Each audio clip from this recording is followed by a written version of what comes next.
Cansamos de dizer isso aqui, faz parte da nossa reflexão diária, que o sofrimento é inevitável na nossa vida. Porque somos criaturas, porque somos falíveis, porque somos precários. E não é nenhum problema a gente reconhecer isso. Às vezes a gente interpreta de maneira muito equivocada o sofrimento como uma consequência do pecado. Eu gosto de ver além. O sofrimento, ele é natural em todo aquele que é criatura, porque nós sofremos de limites, nós não somos perfeitos. Mas ao mesmo tempo, o sofrimento pode ajudar essa imperfeição a ter sentido. Quando nós descobrimos naquilo que nos machuca, de maneira sábia, como diz a música, as pedras que podem ser lapidadas. O ser humano, minha gente, ele tem uma capacidade de superação impressionante. Chamam isso de resiliência, né? Eu já expliquei isso aqui. É igual o inverno. Nós estamos numa época muito bonita. Se você sobe a Campos do Jordão, você vai ver que as árvores estão todas nuas. Caíram as folhas, porque não é tempo de vaidade.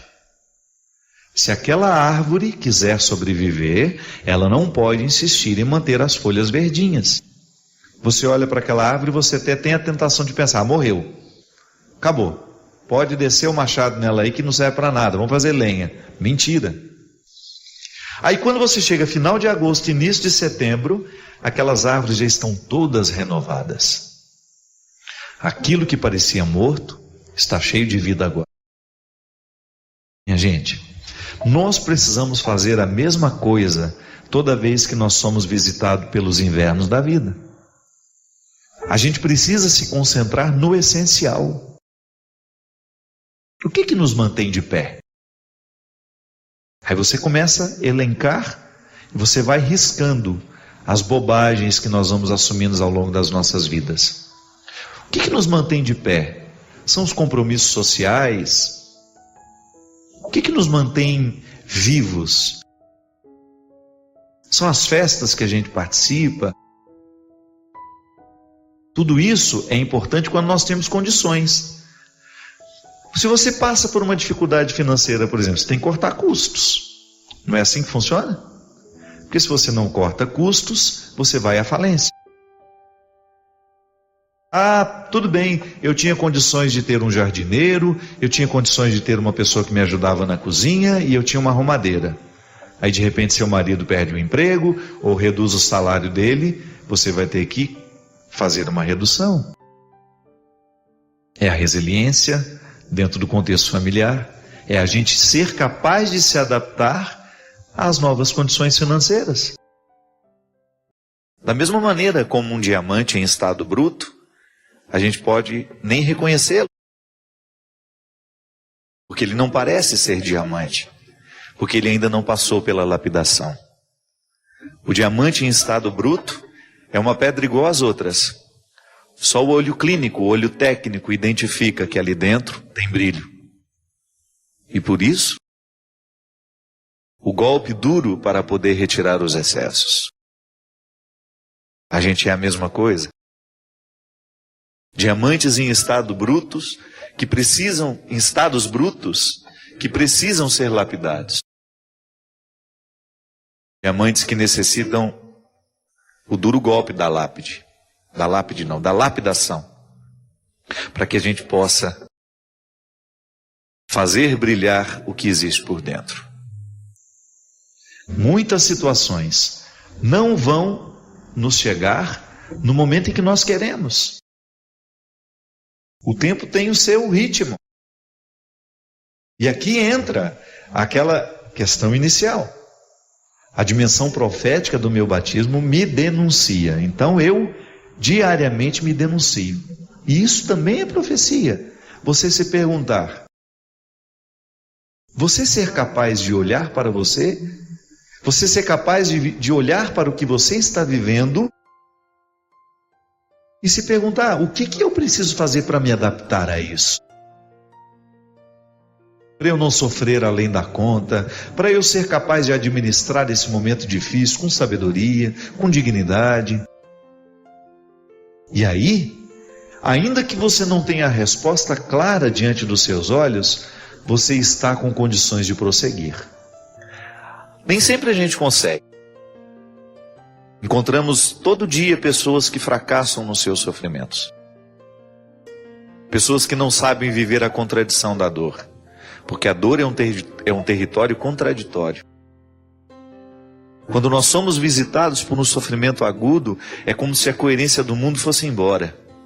É como se a gente não tivesse condições de ajuntar as peças do mosaico que somos, ou dar significado a cada parte. A dor, ela parece que estilhaça a nossa inteireza.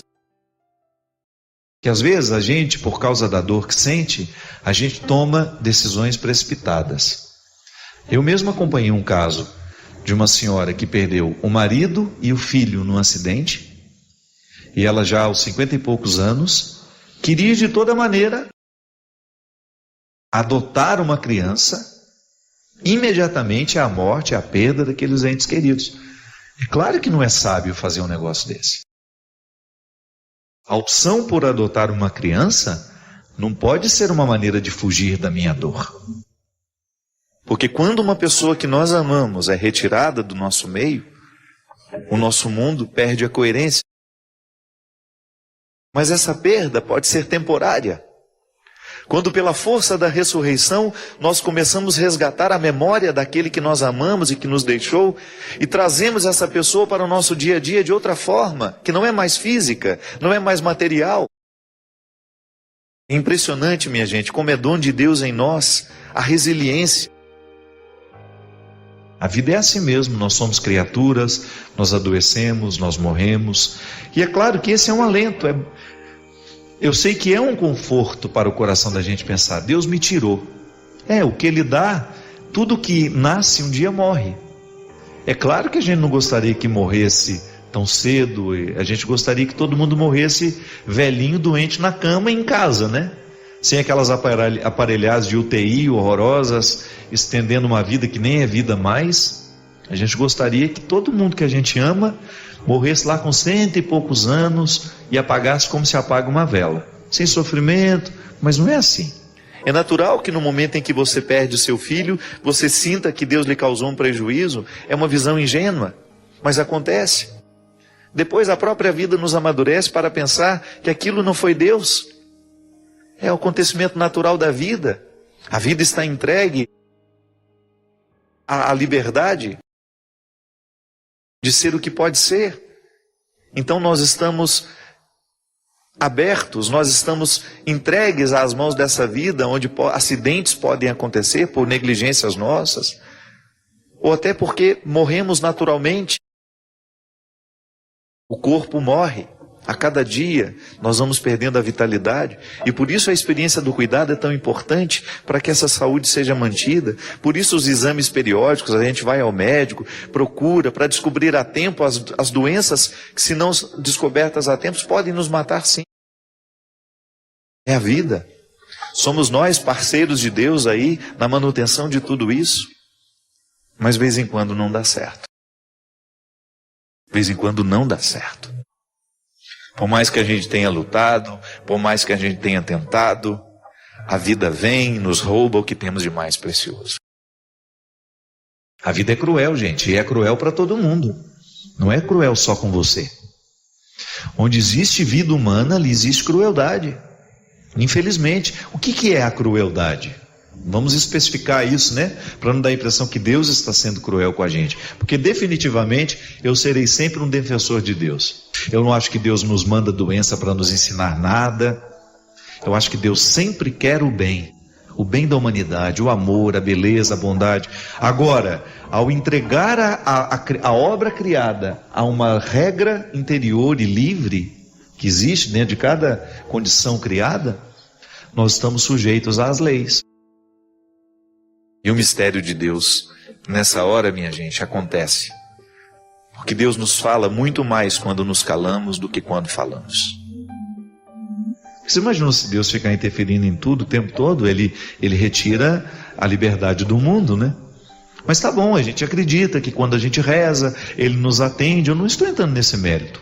Eu estou só dizendo que quando uma coisa ruim acontece conosco, não cabe perguntar por quê. Deus nos dotou de capacidade de resiliência, que é a gente mudar de forma, suportar o que está acontecendo e depois a gente reassumir de uma maneira ainda mais madura a nossa aventura de ser quem somos. A vida, quando ela é cruel com a gente, porque ela tem uma dimensão cruel, sim, eu preciso ser capaz de assumir aquela minha dor, olhar para ela com muita maturidade, esperar o tempo para que isso fique harmonizado dentro de mim e depois decidir. Não é sábio, depois de perder o marido e o filho num acidente, que eu saia correndo para adotar uma criança como se eu pudesse substituir a dor sentida por uma criança. É possível que eu jogue sobre esta criança um fardo tão terrível de ser levado, que eu vou ser cruel com ela também. É que nós temos medo. Nós temos medo da solidão. Nós temos medo do impacto que os acontecimentos ruins causam na nossa alma. Mas não há outra maneira de superá-los senão enfrentando-os. A morte faz isso. A morte retira de nós a coerência, e durante aquele período de luto nós somos jogados a um contexto onde nós assumimos um novo jeito de ser. E aqui está a sabedoria. Quando Deus participa do nosso processo, quando o coração tem fé, quando a fé faz parte do processo daquela pessoa, essa resiliência se torna um processo natural. E ainda que a gente fique revoltado, que a gente fique chateado, e é natural que seja assim, porque nós somos precários, é natural que sentimentos mesquinhos também aconteçam no coração de pessoas boas, só não é natural que ele prevaleça. E tudo que nos é dado, um dia também nos é tirado pelo próprio movimento da vida. Não é porque Deus é cruel, não, é porque é um movimento natural da vida. Porque as pessoas vão embora não é só quando morrem. Tem mãe que tem uma dificuldade muito grande quando o filho vai se casar, por exemplo. Quando um filho resolveu montar o próprio apartamento, ela cai de cama, deprimida, toma 3, 4 antidepressivos, só porque o menino foi embora. Não é assim, César? Conhece gente assim? Eu conheço assim um monte. Por quê? Estão com medo de viver a adaptação de um novo tempo, de olhar para aquela casa e ver que não tem todos mais aqueles filhos correndo para lá e para cá, mas que você pode descobrir dentro de você situações que você ainda não pôde viver porque a casa estava cheia de gente. Aí você começa a se beneficiar com a casa vazia. Não é tão ruim assim. Ah, padre, você fala isso porque não é com você. Eu sei. Mas eu também experimento a minha solidão. Eu sei como é positiva essa solidão quando bem administrada. Às vezes a nossa visão prática é a maneira que nós temos de ser cruéis e justificados pelo bom senso. Não é assim? Não é assim que muitas vezes nós somos cruéis com o outro? Quando amparados no nosso bom senso, nós nos sentimos de ter o direito de ter uma visão prática. Pode observar na sua vida. Você pode até estar muito satisfeito com tudo que você alcançou, mas isso não é o suficiente para lhe manter em pé. Sua alma carece de mais conquistas. E não importa que você esteja com 80 anos, a gente nunca deixa de conquistar. Há sempre alguma coisa que mereça o nosso empenho. Ainda que possa parecer pequeno, é empenho. Vale a pena ir buscar. Ainda que eu já esteja no fim da minha vida, eu nunca quero deixar de buscar. Porque é essa busca que nos mantém vivos. Recruta dentro do seu coração a resposta que não nos vem facilmente. É a resposta que a própria vida vai nos dando. A gente não pode se iludir. Muitas perguntas que a gente faz ao outro, não é o outro que vai nos responder. É o próprio movimento da vida, minha gente. É a vida que nos responde. Quantas coisas eu quis que os outros me dissessem e os outros não eram capazes de me responder naquele momento, e eu fui me adaptando a não ter respostas e fui convivendo com a minha não resposta, e de repente tudo estava respondido dentro de mim sem que alguém abrisse a boca. Por quê? A minha resiliência, a minha capacidade de me adaptar àquela situação foi o instrumental, foi o trem por onde me chegou a resposta. A resposta viaja para chegar até nós. Qual é o trem, qual é o veículo por onde a resposta viaja? O próprio tempo. Espere o tempo de Deus para você, sabe? Espere essa dor se acomodar dentro do seu coração. Nós passamos tanto tempo rezando, às vezes nós passamos tanto tempo fazendo sacrifícios, jejuando, fazendo isso e aquilo, gestos religiosos, vamos à missa, vamos ao culto. Toda essa luta nossa religiosa para poder um dia ter o direito de dizer que nós já temos um coração que sente pelo menos alguma coisa do que Jesus sentiu. Todo o empenho da religião, do processo religioso em nós, é para nos dar condições de dizer isso. Hoje eu consigo sentir, ainda que seja só 10% do que Jesus foi capaz de sentir. Que era justamente a capacidade que ele tinha de se identificar com os imperfeitos, de amá-los, de não rejeitá-los, de querê-los por perto, de curá-los, de fazê-los amigos. Porque isso é que conta, minha gente. Não é o tanto de resposta que nós achamos, mas é a condição que a gente tem para prosseguir. A vida é assim. Não é fácil para você, não é fácil para mim, mas nós queremos prosseguir. Eu não quero ficar parado. Eu não quero ficar estacionado no meu processo humano. Eu quero ter condições de dar passos diariamente na direção desse futuro que me espera. Eu quero prosseguir. Eu quero avançar. Eu quero me superar diariamente. Eu quero saber um pouco mais do que já sei.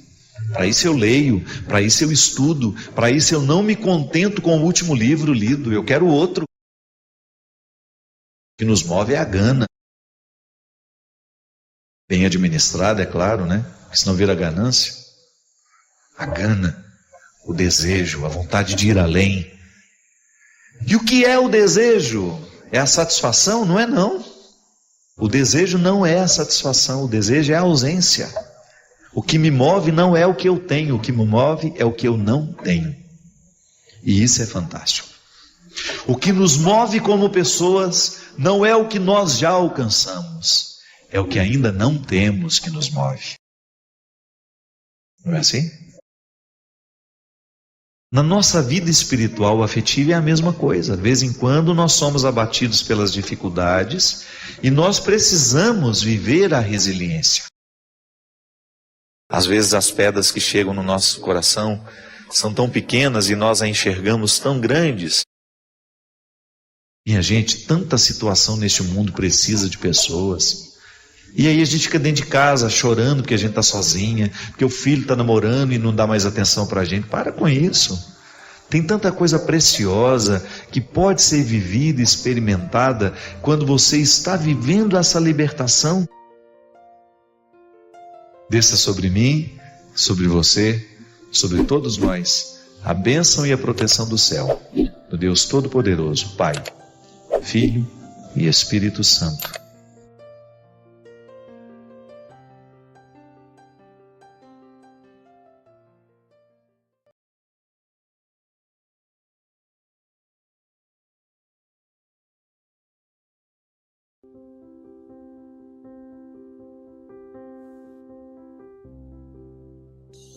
É preciso paz para poder sorrir. E a paz, ela nasce mesmo nas dificuldades. É o caso desse testemunho que nós temos aqui, minha gente. Que eu estou com ele já há quase 15 dias. Veja que história comovente. Lá de Campos, dos Goitacazes. Padre Fábio, eu sou a mãe de Maria Luísa, esposa de Marcelo. Meu nome é Thaís. Aconteceu uma tragédia aos olhos humanos no dia 16 de janeiro, que comoveu toda a nossa cidade. Mas aos meus olhos, Padre, eu recebi como uma grande dádiva.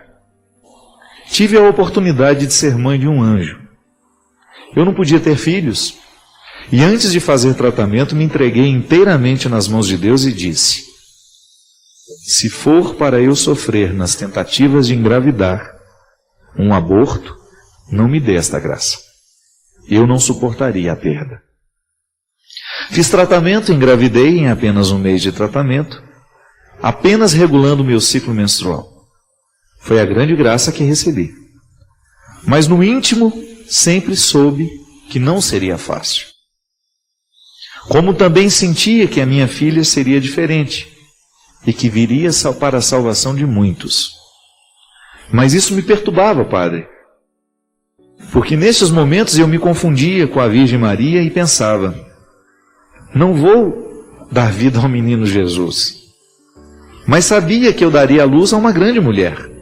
Tive gravidez de risco, fiquei de repouso e essa criança foi banhada em oração. Seu nascimento foi em Itaperuna, no estado do Rio.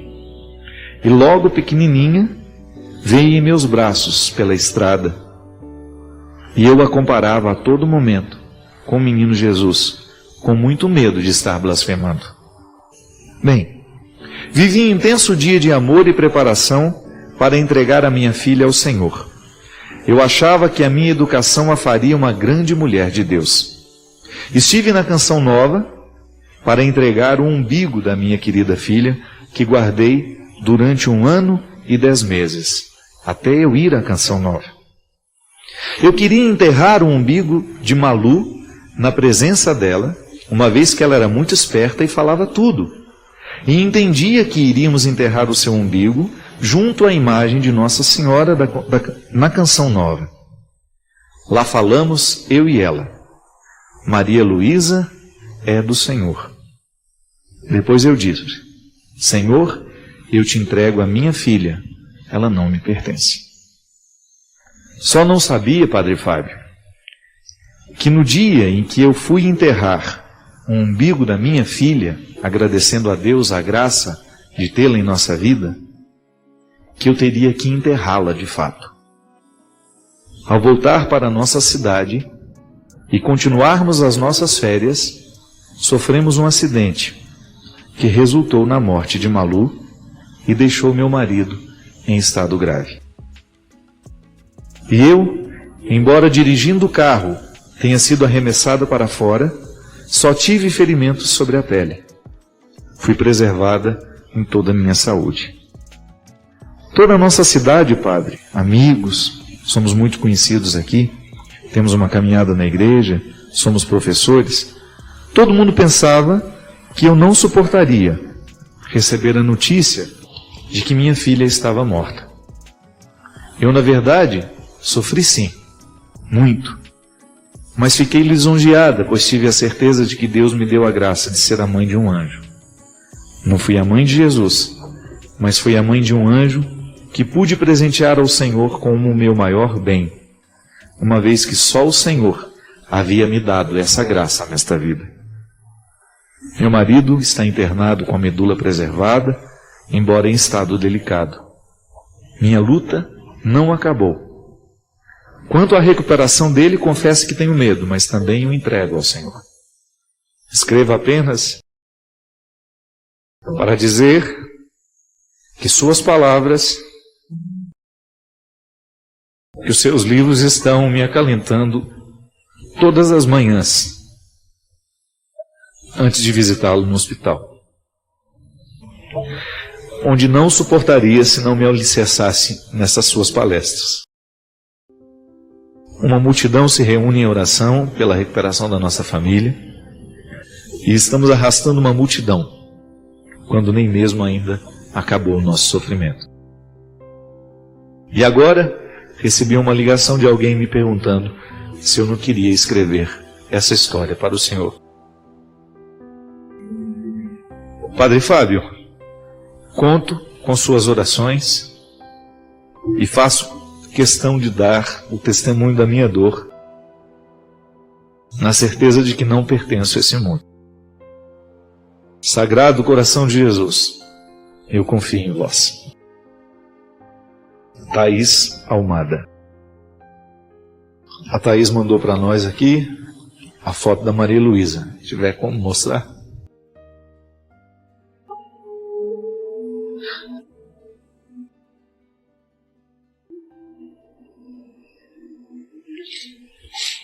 Eu fiz questão, minha gente, de trazer esse testemunho, porque eu fiquei muito mexido com ele, sabe? Fico pensando que às vezes nós tocamos em tanto sofrimento todos os dias e eu particularmente gosto de ter muito respeito por quem sofre. Eu tuitei isso ontem e isso é uma verdade para mim. Eu acredito mesmo nas lágrimas. Não acredito tanto nos sorrisos como eu acredito nas lágrimas.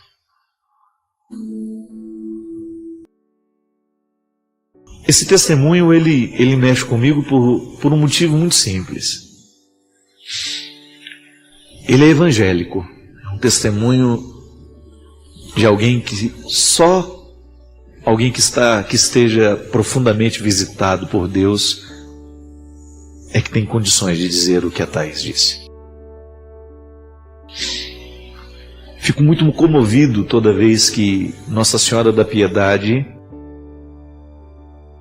a cena da Pietà, se repete nos nossos dias. Porque acho que com todo respeito a todo mundo que sofre, eu ainda acho que a pior dor que um ser humano pode viver é essa. Uma criança tão esperada, como ela disse, né?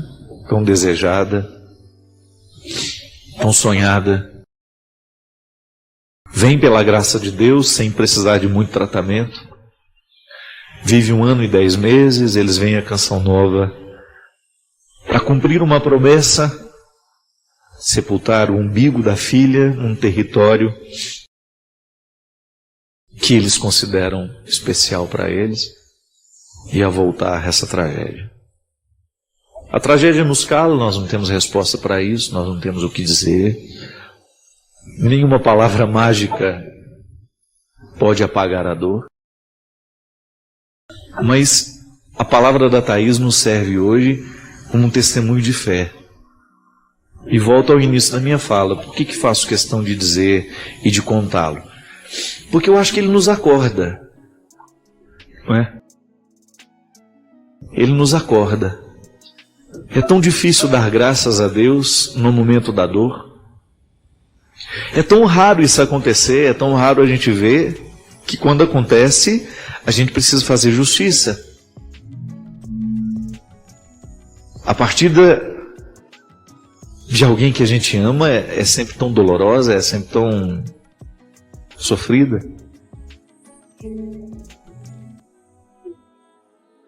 E o testemunho da Thaís, no momento que eu li, ele foi de conversão para mim.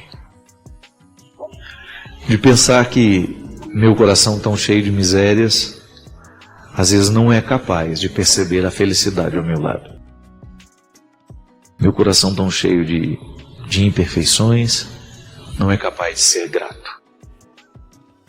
E que essa é a conversão mais urgente que eu preciso viver. Ser grato. Ser grato ao dia que eu tive, às pessoas que participaram dele. Ser grato à saúde que Deus me concedeu hoje. Ser grato à oportunidade de estar aqui com vocês. De alimentar os meus sonhos.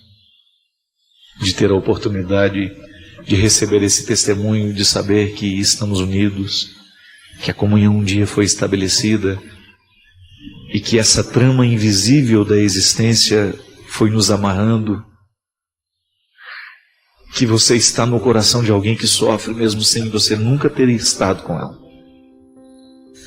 que você ajuda a atribuir sentido aonde está o absurdo, e que isso nos identifica humanos, Que esse é o principal aspecto da humanidade. Quando nós somos capazes de estar juntos, mesmo quando a geografia nos separa. Porque existe uma palavra sendo comunicada. E que surpreendentemente Deus atravessa essas palavras imperfeitas, esses formatos tão imperfeitos, que os formatos humanos são sempre precários, são sempre imperfeitos. Esse cenário é imperfeito, a nossa técnica é imperfeita, a nossa palavra é imperfeita. Mas Deus não se limita diante de tudo isso.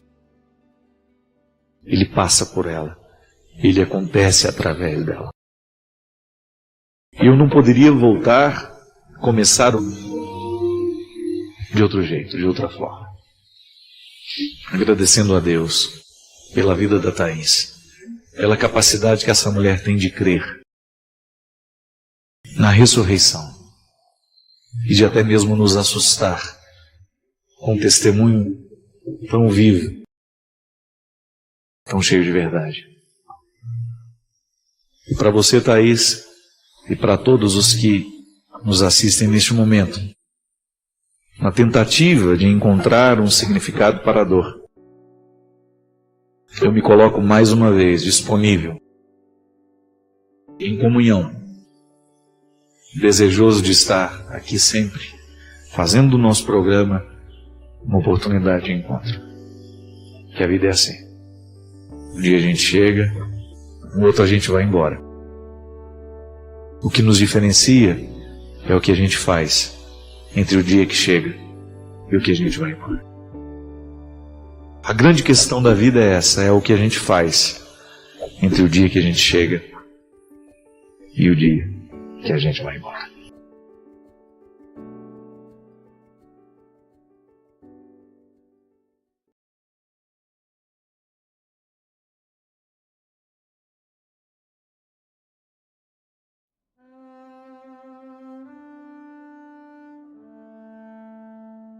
Deus nos dá as nozes, mas não as quebra.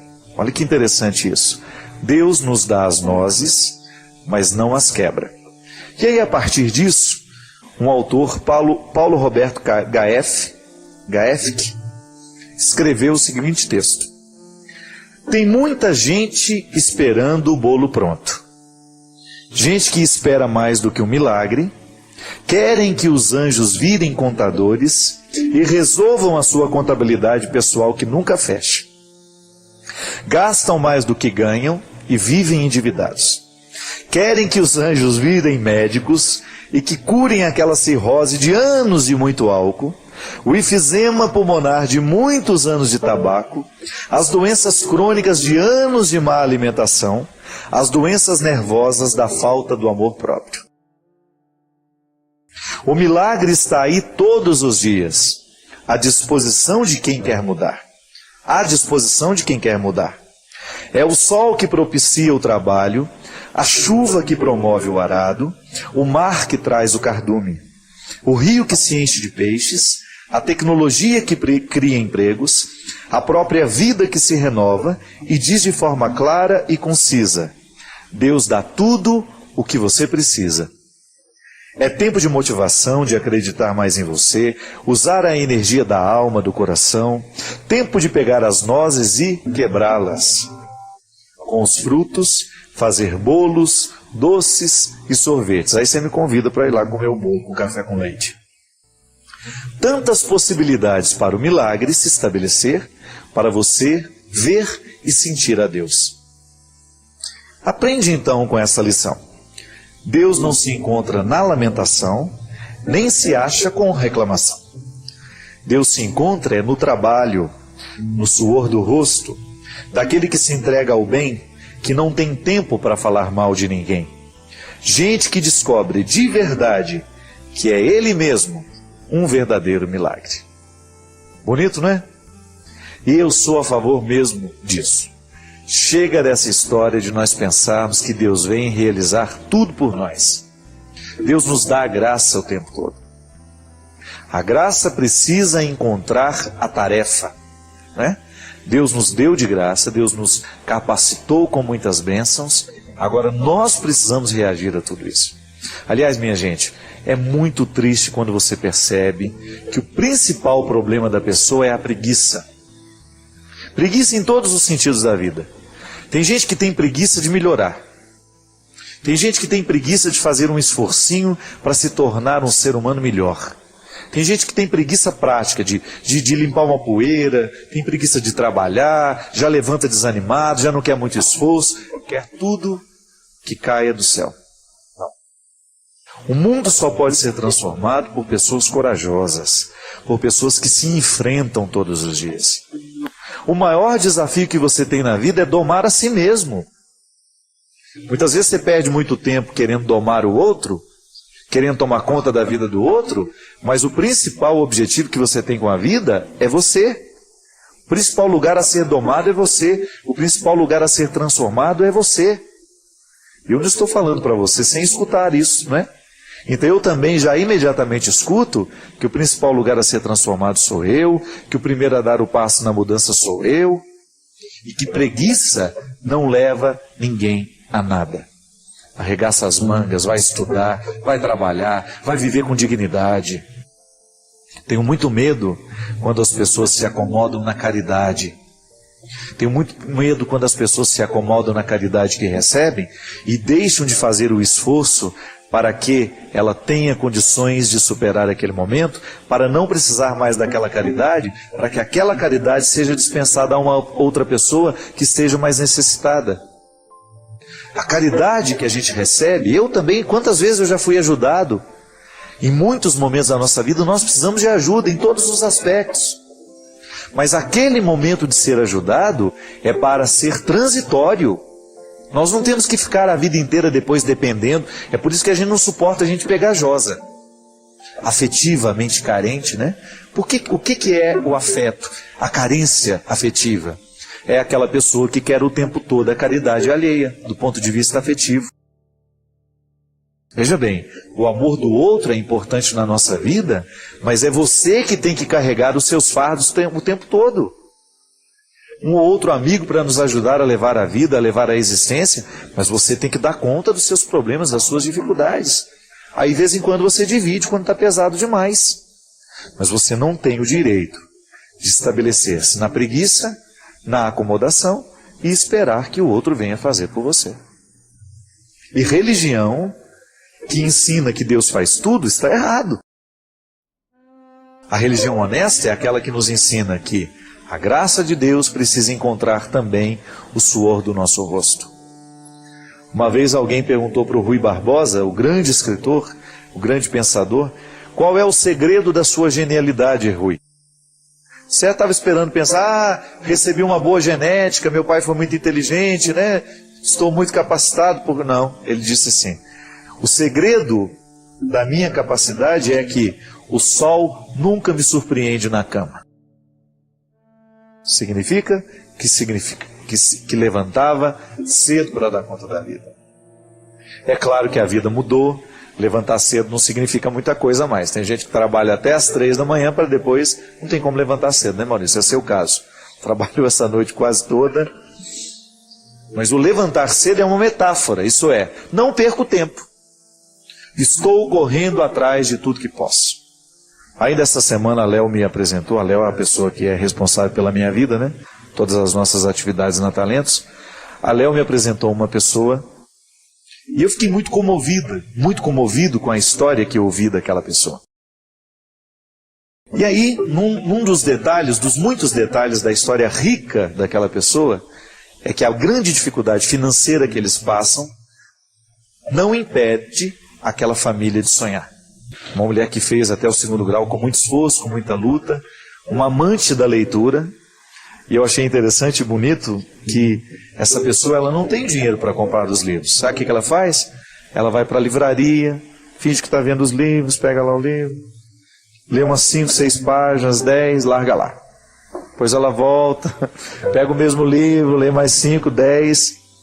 Porque ela não tem o dinheiro para comprar o livro. Mas não é fantástico isso, gente?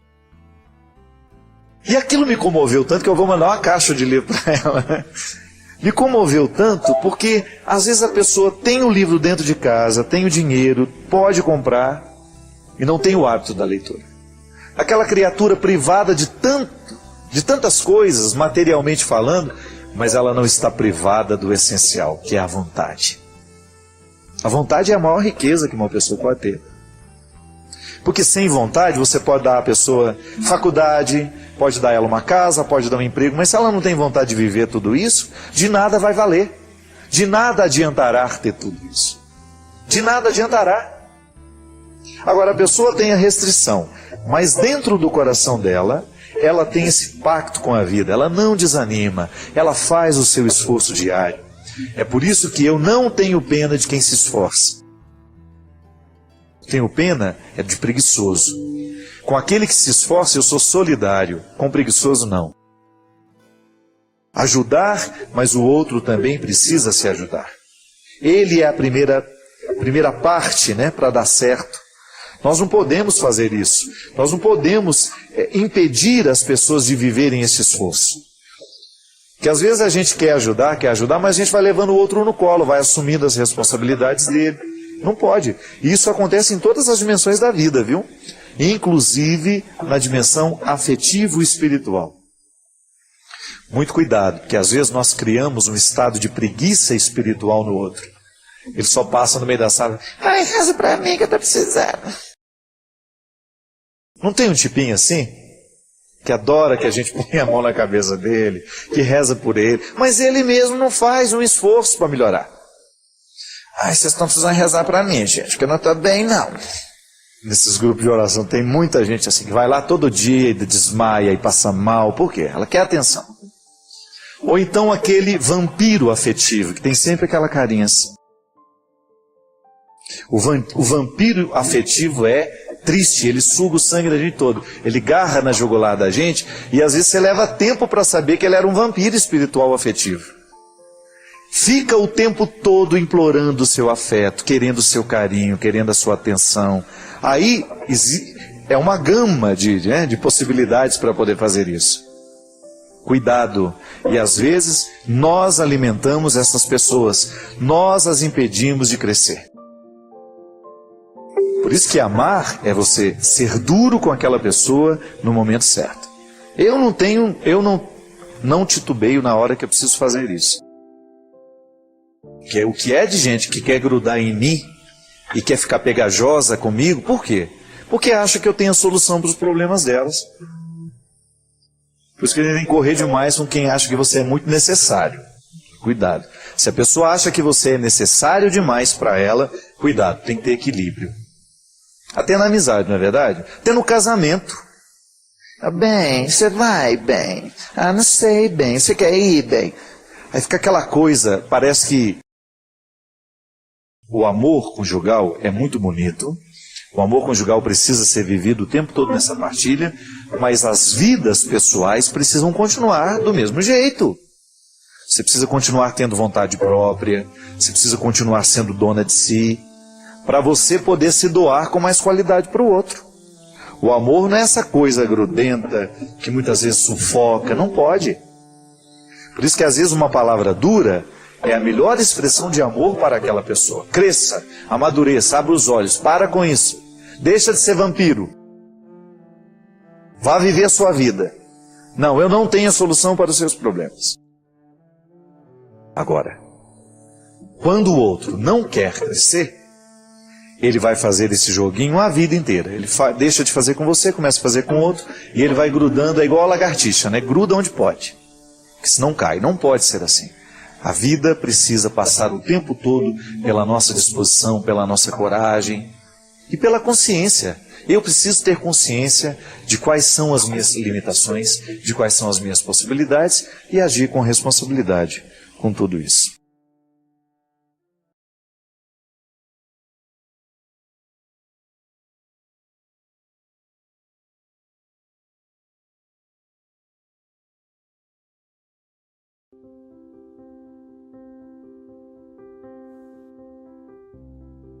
É como você se acostumar a um emprego onde você não cresce, onde você não precisa recrutar a sua inteligência, você fica repetindo a mesma coisa Aí você olha que uma pessoa muito menos preparada que você realizaria aquela função perfeitamente. Está na hora de você ir embora.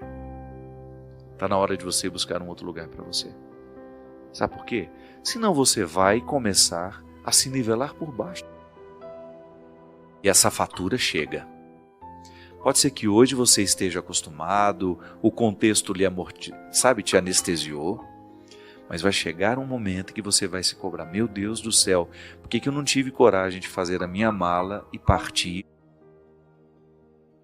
em busca de uma realidade que me exigisse mais?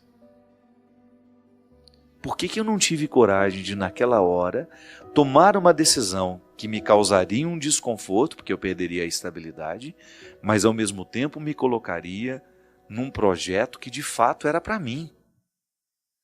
Aí você vai sentir que você vai ser mais exigido do ponto de vista intelectual e naturalmente você vai sentir-se mais confortável do ponto de vista emocional.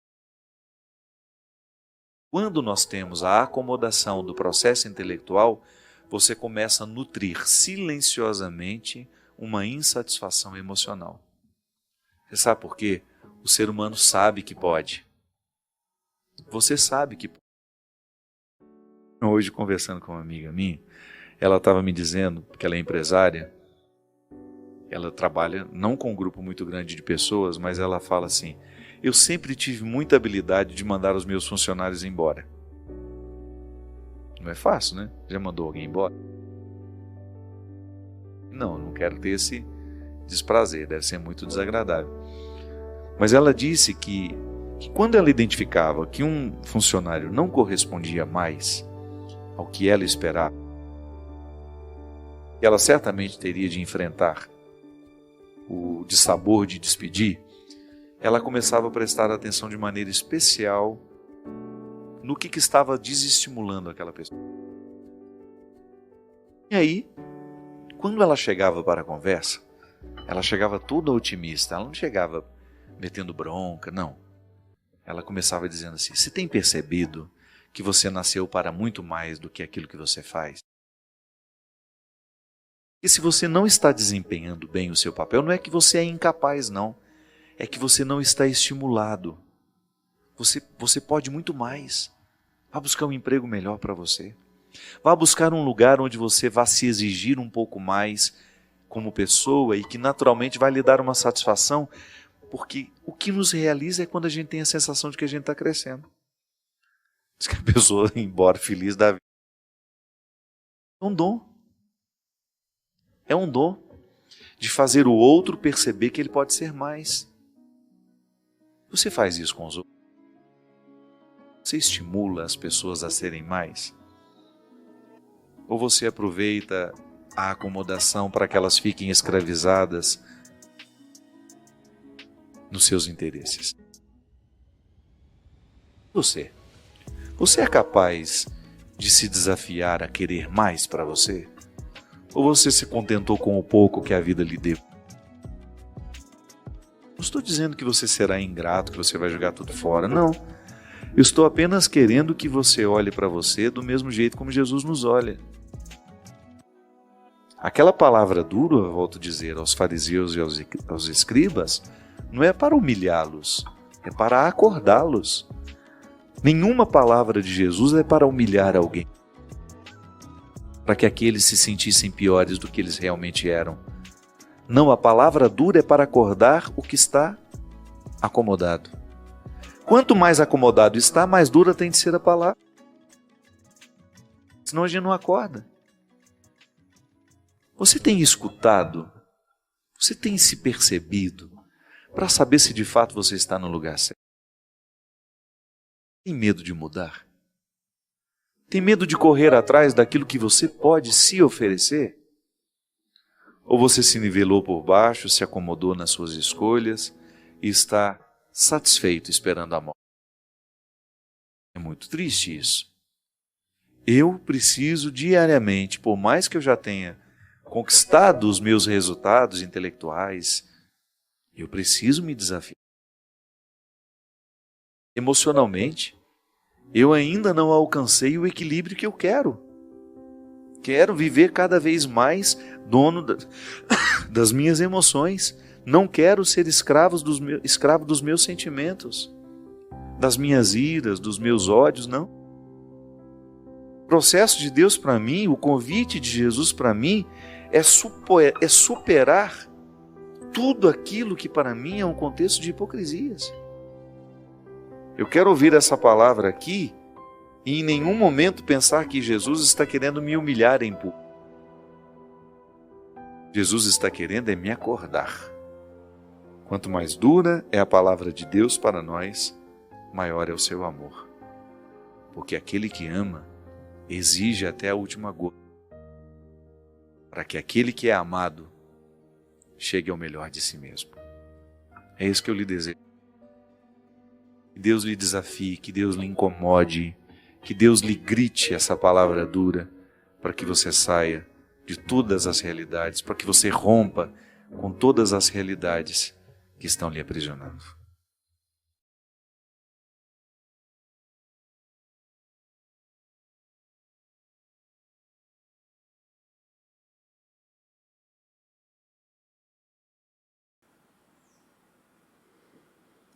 Se você chegou até aqui, você teve foco, presença e interesse. Isso já diferencia você da maioria das pessoas que param no meio do vídeo. Que tal deixar um comentário dizendo o que ficou mais forte para você? Aproveite e dá uma olhadinha nos links da descrição que tem mais conteúdo feito com o mesmo cuidado para você. Valeu, um grande abraço e até o próximo vídeo. Tchau, tchau!